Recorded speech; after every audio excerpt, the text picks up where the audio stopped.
मुझे मौका देंगे बाद में तब मैं अपनी बात रखूंगा। सिर्फ कार्यक्रम की जो एक शुरुआत है, वैसे तो डॉक्टर साहब ने उसकी शुरुआत कर दी है, लेकिन मुझे भी उन्होंने मौका दिया कि आज के जो कार्यक्रम की जो एक लाइन है, जिस पर जो हमसे बाद में जो अब यहाँ पर वक्तागण आएंगे वो उस लाइन पर रहें और अपने विचारों को आपके सामने रखें, जिससे कि हम एक कदम आगे बढ़े इस मुहिम में। तो वो मैं आपके बीच में रखना चाहता हूँ। जैसा कि आप सबको मालूम है कि आज ये जैसा कि हम सबको मालूम है आज चौथी बार हम अंतर्राष्ट्रीय शौर्य दिवस का कार्यक्रम मना रहे हैं और हमारा सौभाग्य है कि दूसरी बार इस आरा की पवित्र धरती पर और इसी सभागार में मनाने का सौभाग्य हमें मिला है। इस कार्यक्रम को 26 अगस्त की ही तारीख पर क्यों रखा गया और इस 26 अगस्त को राष्ट्रवादी जनलोक पार्टी ने अंतर्राष्ट्रीय शौर्य दिवस का क्यों नाम दिया, इस बात पर जो मुझसे बाद में आने वाले प्रवक्ता हैं वो अपनी बात को रखेंगे। लेकिन मैं आपके सामने ये बताना चाहता हूं कि 1947 के बाद जितने भी लोग हमारे इस भारत के लिए शहीद हुए हैं, उनकी याद में इंडिया गेट दिल्ली पर एक अमर जवान ज्योति जलाई जाती है, जो कि उन सभी के लिए सम्मान की बात है, उन परिवारों के सम्मान की बात है जिन्होंने इस धरती के लिए, इस भारत के लिए अपनी कुर्बानियां दी हैं।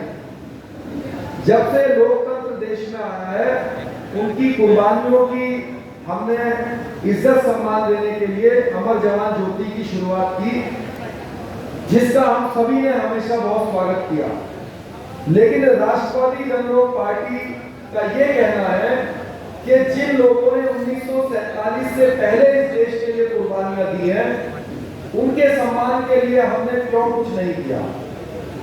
तो हमारा ये कहना है कि 1947 से पहले जिन भी लोगों ने, ऐसा कोई भी व्यक्ति इस हॉल में मौजूद नहीं है जिसके किसी न किसी पूर्वज ने कभी ना कभी इस धरती के लिए अपनी कुर्बानी ना दी हो, अपना लहू ना बहाया हो, चाहे वो किसी भी जाति का हो, किसी भी समाज का हो, किसी भी क्षेत्र का हो, तो उनके सम्मान में भी उसी इंडिया गेट पर एक शौर्य ज्योति जलनी चाहिए, जिससे कि जो हजारों या लाखों वर्षों तक जिन हमारे महान पूर्वजों ने इस देश के लिए कुर्बानी दी, उनको हम सम्मान सूचक रूप में एक ज्योत उनके लिए जलाएं। इसके लिए ये कार्यक्रम हम लोग आयोजन करते हैं।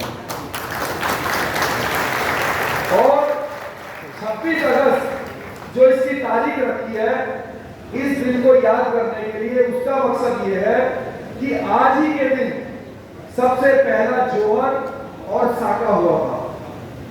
लोग जोहर से तो परिचित हैं कि हमारी मां पद्मावती जी ने 16,000 महारानियों के साथ, शतरानियों के साथ या सर्व समाज की हमारी माताओं बहनों के साथ मिलकर अपने आत्मसम्मान के लिए, इस राष्ट्र के सम्मान के लिए अपनी कुर्बानियां दी, एक भगत की आग में अपने प्राणों को त्याग कर। इस बात की जानकारी हम सब लोगों को है, लेकिन बार बार मीडिया के द्वारा एक प्रश्न किया जाता है, जो इस चीजों से अनजान है, उन लोगों के द्वारा प्रश्न किया जाता है कि जब 16,000 महिलाएं अपने आत्मसम्मान के लिए अपने प्राणों की आहुति दे रही थी, तो जो पुरुष थे वो कहां थे। तो मैं आपको इस कार्यक्रम के माध्यम से हम ये भी बताना चाहते हैं कि जो जोहर की परंपरा थी, जोहर से पहले साका होता था। तो साका किस लिए होता था? साका इसलिए होता था कि जो भी हमारे महान पूर्वज उस समय किले में मौजूद होते थे, वो साका करने के लिए ऐसे ही आपकी तरह ही सर पर कफन बांधकर और अपने अंतिम सांस तक लड़ने के लिए जो है वो महल से बाहर युद्ध भूमि में जाते थे।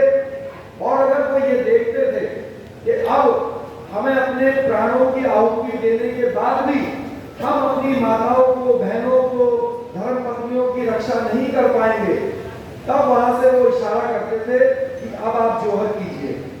तो जितनी कुर्बानियां हमारी माताओं बहनों की हैं, उतनी ही कुर्बानियां हमारे जो महान पूर्वज, जो हमारे पुरुष थे, उनकी भी साका के रूप में उतनी ही बड़ी कुर्बानियां। तो जोहर को अलग से ना देखा जाए, इसीलिए कार्यक्रम का नाम अंतरराष्ट्रीय शौर्य दिवस रखा गया और साका और जोहर एक साथ जोड़ा गया, क्योंकि जोहर कभी अकेले में नहीं होता था, जोहर से पहले हमेशा साका होता था। तो जितने बहादुर हमारे महान पूर्वज पुरुष थे, उतनी ही बहादुर हमारी माताएं और बहनें, हमारी महिलाएं थी इस देश के लिए, जिन्होंने अपने प्राणों पर आहुति दी, समय समय पर दी। उन सब के सम्मान में हम लोगों की ये डिमांड है, राष्ट्रवादी जनलोक पार्टी के हर पदाधिकारी, हर कार्यकर्ता और देश के हर राष्ट्रवादी की, चाहे वो राष्ट्रवादी जनलोक पार्टी से जुड़ा हुआ हो या ना हो, हम सभी की एक डिमांड है, आप मीडिया कर्मियों के माध्यम से डिमांड है, 4 साल से हम कर रहे हैं कि आप इंडिया गेट पर अमर जवान ज्योति के बगल में एक शौर्य ज्योति भी हजारों लाखों वर्षों तक जिन्होंने कुर्बानियां दी, उनकी याद में जल्द से जल्द भारत सरकार जलाए, ऐसा हमारा उनसे जो है निवेदन भी है और चेतावनी भी है। तो अगर आप जो मुझसे बाद में वक्त आएंगे, वो भी अपने अपने विचार और अपने अपने तरीके से अपनी बातों को रखेंगे, लेकिन मैंने पहले बोलने के लिए उनसे इसीलिए निवेदन किया कि हमें पता होना चाहिए कि हम क्या चाहते हैं और किस तरीके से और कैसे हम इस पर काम कर रहे हैं। तो हम चाहते हैं कि अमर जवान ज्योति के बगल में एक शौर्य ज्योति जले, और कैसे चाहते हैं और उसकी तारीख क्या हो, 26 अगस्त हो। 26 अगस्त क्यों हो? क्योंकि इस दिन हमारे पूर्वजों ने पहली बार जोहर और साका किया था। तो आप सबसे मैं निवेदन करूंगा, एक बार हम एक नारा लगाएंगे, जो लोग ये चाहते हैं कि इंडिया गेट पर शौर्य ज्योति का प्रज्वलित की जाए, वो मैं कहूंगा हम हैं, आप कहिएगा राष्ट्रवादी। राष्ट्रवादी तो हम सभी लोग हैं, चाहे कोई हमारे पार्टी से जुड़ा हुआ हो या ना हो, लेकिन देशभक्त तो सभी है कि नहीं है भाई? देशभक्त तो सभी है। तो राष्ट्रवादी का क्या मतलब होता है? देशभक्त। तो मैं कहूंगा हम हैं, आप कहिएगा राष्ट्रवादी। हम हैं, हम हैं, हम हैं राष्ट्रवादी, हम हैं राष्ट्रवादी। बहुत बहुत धन्यवाद। जय हिंद।